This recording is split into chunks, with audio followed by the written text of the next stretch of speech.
we said earlier, there's, I would say, two types of truths. There's a relative and absolute truth. Yeah. I feel that we are within the realm of relative truth, meaning that there's many things. So, and science tackles relative truth, I feel. Yeah.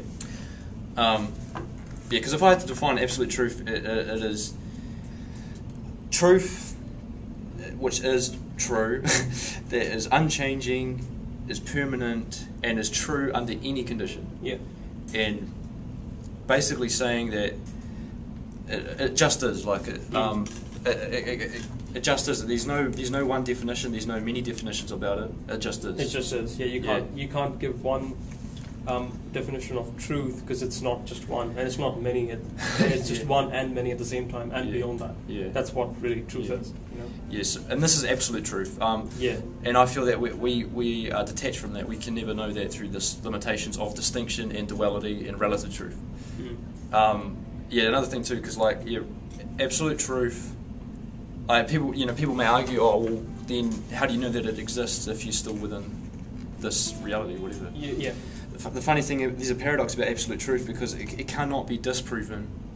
Because, say for instance, if someone goes, it is absolutely true that absolute truth does not exist. That in itself is an absolute truth. Exactly. So absolute truth just it's always there. Yeah. It's just irrespective of what you think or not. It's just the isness of everything. True. Whether or not we can comprehend that doesn't matter. It's still there. Yeah. So we're detached from that. I feel that we're detached from that, and we're working within the realm of relative truth or duality. Many things, distinction. You know. Yeah. There's you and me. There's subject and object. Yeah. I am subjectively observing you. Yeah. Now science, I feel, is perfect for relative truth because it uses objectivity in order to define its truths. Yeah. But yeah, so what we're trying to. But what happens is, science does do that. Like it studies objective reality, but that objective reality, the phenomena of what it studies, is based on the subjectivity of the observer. Because within the realm of duality, objectivity and subjectivity cannot exist separately. They have to exist in relative. In fact, relation. Yeah. If we see more deeper into that, we will see that unless and until there is an observer, the phenomena doesn't come into existence in the first place. Yeah. Like you needed the observer to observe something on which science bases its conclusions on. Yeah. So science takes the approach of observing these things.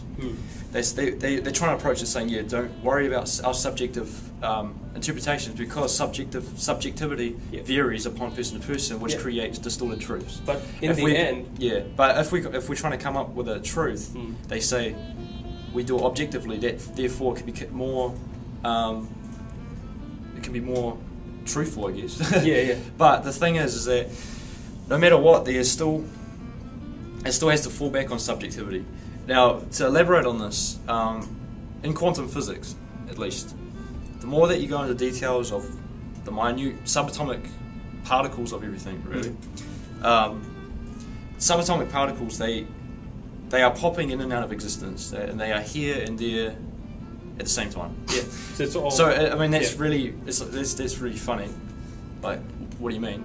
But, basically, the more that you go into details of everything.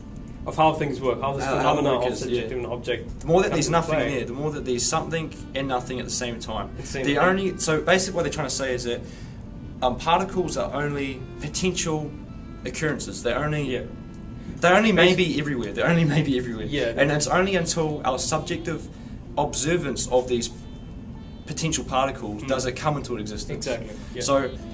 So say if there's no subjectivity, it's just objectivity. It's everywhere at the same time. Yeah. And everywhere, I mean, it's basically everywhere. Until something observes it, does it come into existence. And that's how our reality is based. Yeah, and so our whole reality is based upon this. So this is a paradox with science because they've gone, this objective mentality has worked well within classical science, but within modern science, they've it's sort of gone the other way. Like, it's become a paradox where they're going, wait a minute, the objective truths that we've been trying to understand rely on our subjective experience in order for it to be there. Yeah, and that's why if you look at it closely, it's basically your the act of observing something is basically the ground of that existence itself. Yeah. So unless until you observe something, unless there is an observer, there is nothing. No, there's so all that. In a sense, you could say that subjectivity gives rise to objectivity. Exactly. Yeah. And it's quite funny because I'm just going a bit off topic, but philosophically, a lot of philosophers, Greek philosophers, have been saying this, that we give rise to this reality. True. We create this reality. Yeah. Yeah. And it's based on our subjectiveness that creates this. Yeah. And so it comes to the point where, like, okay, what is subjectivity? What is an observer? Is an atom observing another atom? Is that observing? You know? Is that consciousness, or who knows? But, so this starts posing this question, like, what is subjectivity? And how does it give rise to? I mean, how does it give rise to? I think that's where we start to understand that it's not more about understanding what's the outside phenomena, but trying to understand what's the inside phenomena. That creates the outside. That creates the outside. That's where it leads to. And I think that's the next step we need to look into. Yeah. Oh yeah, and if that sounded a bit confusing what I just said before, just look it up, like.